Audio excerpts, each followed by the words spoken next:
Target classes में आपका स्वागत है। आज हम भारतीय अर्थव्यवस्था में भारत में आर्थिक नियोजन से संबंधित महत्वपूर्ण बातों को जानेंगे, जो प्रतियोगिता परीक्षा की दृष्टि से बहुत ही महत्वपूर्ण है। आइए आगे चलते हैं। नियोजित अर्थव्यवस्था पुस्तक के लेखक एम विश्वेश्वरैया थे, जो 1934 में उन्होंने लिखा था। यानी नियोजित अर्थव्यवस्था पुस्तक के लेखक कौन है? एम विश्वेश्वरैया है। कब लिखे थे? 1934 में लिखे थे। राष्ट्रीय नियोजन समिति का गठन जवाहरलाल नेहरू द्वारा किया गया। यानी राष्ट्रीय नियोजन समिति का जो गठन किया गया था वो जवाहरलाल नेहरू की अध्यक्षता में किया गया था। भारत में योजना प्रारंभ करने का श्रेय एम विश्वेश्वरैया को जाता है। यानी भारत में योजना प्रारंभ करने का श्रेय किसे जाता है? एम विश्वेश्वरैया को जाता है। आर्थिक नियोजन का प्रारंभ 1 अप्रैल 1951 में किया गया। यानी आर्थिक नियोजन का प्रारंभ कब किया गया? 1 अप्रैल 1951 को किया गया। प्लानिंग एंड द पुअर पुस्तक के लेखक बी.एस. मिन्हास है। प्लानिंग एंड द पुअर पुस्तक के लेखक कौन है? बी.एस. मिन्हास है।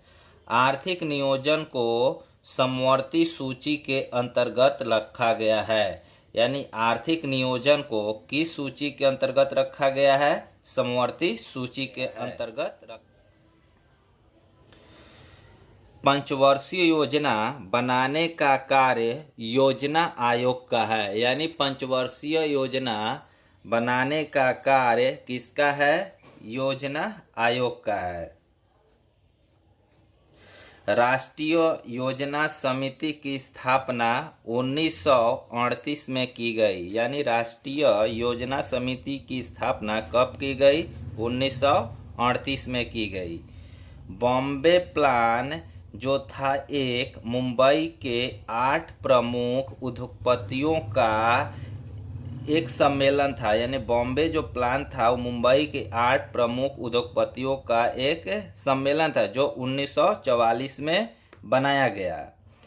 सर्वोदय योजना जे.पी. नारायण यानी जयप्रकाश नारायण द्वारा चलाया गया। कब चलाया गया? 1950 में चलाया गया। यानी सर्वोदय योजना किसके द्वारा चलाया गया? जे.पी. नारायण, जयप्रकाश नारायण द्वारा। कब? 1950 में। रोलिंग प्लान की अवधारणा नुन्नार मिर्डर द्वारा दिया गया। यानी रोलिंग प्लान की अवधारणा किसके द्वारा किया गया? नुन्नार मिर्डर द्वारा दिया गया। आर्थिक समृद्धि दर लक्ष्य से अधिक किस पंचवर्षीय योजना में था? प्रथम पंचवर्षीय योजना यानी 1951 से 56 में आर्थिक समृद्धि दर का लक्ष्य से अधिक था। यानी जितना लक्ष्य रखा गया था उससे कहीं अधिक था आर्थिक समृद्धि दर।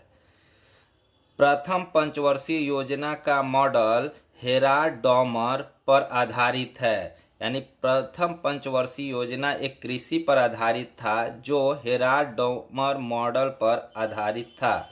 औद्योगिकरण की प्रक्रिया द्वितीय पंचवर्षीय योजना का देन है। यानी औद्योगिकरण का विकास किस पंचवर्षीय योजना में हुआ? वो हुआ द्वितीय पंचवर्षीय योजना में हुआ।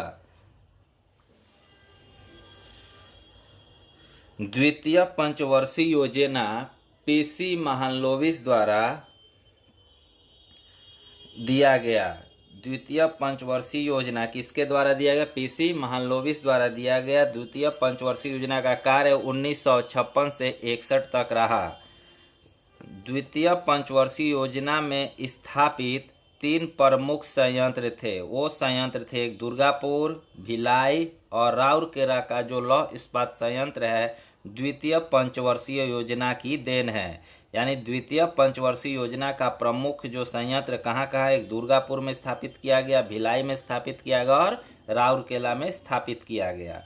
भारत सहायता क्लब की स्थापना द्वितीय पंचवर्षीय योजना की देन है। यानी भारत सहायता क्लब की स्थापना किस पंचवर्षीय योजना में की गई? द्वितीय पंचवर्षीय योजना में की गई। तृतीय पंचवर्षीय योजना 1961 से 1966 तक चला। इस योजना को असफल योजना के भी नाम से जाना जाते हैं। तृतीय पंचवर्षीय योजना का काल था जो 1961 से 1966 था। यह पंचवर्षीय योजना एक असफल योजना रही। चतुर्थ पंचवर्षीय योजना 1969 से 1974 तक माना जाता है मैंने इसका जो पंचवर्षीय योजना का जो काल था 1969 से 1974 था। इस पंचवर्षीय योजना में हरित क्रांति का जन्म हुआ। यानी चतुर्थ पंचवर्षीय योजना का जो कार्यकाल रहा 1969 से 1974 तक रहा। इसमें हरित क्रांति का जन्म हुआ। गरीबी हटाओ का नारा पांचवी पंचवर्षीय योजना में दिया गया। यानी गरीबी हटाओ का नारा किस पंचवर्षीय योजना में दिया गया? पांचवी पंचवर्षीय योजना में दिया गया। नाबार्ड की स्थापना छठी पंचवर्षीय योजना में किया गया। नाबार्ड की स्थापना किस पंचवर्षीय योजना में किया गया? छठी पंचवर्षीय योजना में किया गया। इसका स्थापना जो छठी पंचवर्षीय योजना का काल जो था 1980 से 1985 तक था। गोल्डन हैंडशेक का संबंध स्वैच्छिक सेवानिवृत्ति से है। यानी इच्छा के अनुसार जो सेवानिवृत्त हो जाते हैं सरकारी कर्मचारी, उसे गोल्डन हैंडशेक के भी नाम से जाना जाता है। यानी गोल्डन हैंडशेक क्या है? जो कर्मचारी स्वेच्छा से अपना रिटायरमेंट ले लेते हैं उसे गोल्डन हैंडशेक कहा जाता है। योजना आयोग का पदन अध्यक्ष प्रधानमंत्री होता है। योजना आयोग का पदन अध्यक्ष कौन होता है? प्रधानमंत्री। राष्ट्रीय विकास परिषद का अध्यक्ष प्रधानमंत्री होते हैं। यानी राष्ट्रीय विकास परिषद के अध्यक्ष भी कौन होते हैं? प्रधानमंत्री होते हैं। वित्त आयोग एक संवैधानिक संस्था है। वित्त आयोग कैसी संस्था है? संवैधानिक संस्था है। इसका जो वर्णन है अनुच्छेद 280 में किया गया है। देश के प्रथम वित्त आयोग के अध्यक्ष केसी नियोगी थे। देश के प्रथम वित्त आयोग के अध्यक्ष कौन थे? केसी नियोगी थे। केंद्र एवं राज्य के बीच वित्तीय विवादों का जो निपटारा करता है वो वित्त आयोग करता है। केंद्र और राज्यों के बीच वित्तीय विवादों का निपटारा कौन करता है? वित्त आयोग करता है। तो आज हमने भारतीय अर्थव्यवस्था में भारत में आर्थिक नियोजन से संबंधित अति महत्वपूर्ण बातों को जाना। Thank you for watching.